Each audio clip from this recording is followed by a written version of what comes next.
ಇಷ್ಟು ದಿನ ಈ ವೈಕುಂಠ ಎಷ್ಟು ದೂರವೋ ಎನ್ನುತ್ತಲಿದ್ದೆ. ದೃಷ್ಟಿಯಿಂದಲಿ ನಾನು ಕಂಡೆ, ದೃಷ್ಟಿಯಿಂದಲಿ ನಾನು ಕಂಡೆ ಸೃಷ್ಟಿಗೀಶನೆ ಶ್ರೀರಂಗಶಾಯಿ. ಇಷ್ಟು ದಿನ ಈ ವೈಕುಂಠ ಎಷ್ಟು ದೂರವೋ ಎನ್ನುತ್ತಲಿದ್ದೆ.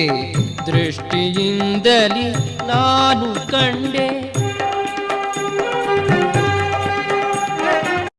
8 ಏಳನು ಕಳೆದುದರಿಂದೆ ಬಂಟರೈವರ ತುಳಿದುದರಿಂದೆ. 8 ಏಳನು ಕಳೆದುದರಿಂದೆ ಬಂಟರೈವರ ತುಳಿದುದರಿಂದೆ. ತುಂಟಕನೊಬ್ಬನ ತರಿದುದರಿಂದೆ, ತುಂಟಕನೊಬ್ಬನ ತರಿದುದರಿಂದೆ ಬಂಟನಾಗಿ ಬಂದೆನೋ ರಂಗಶಾಯಿ.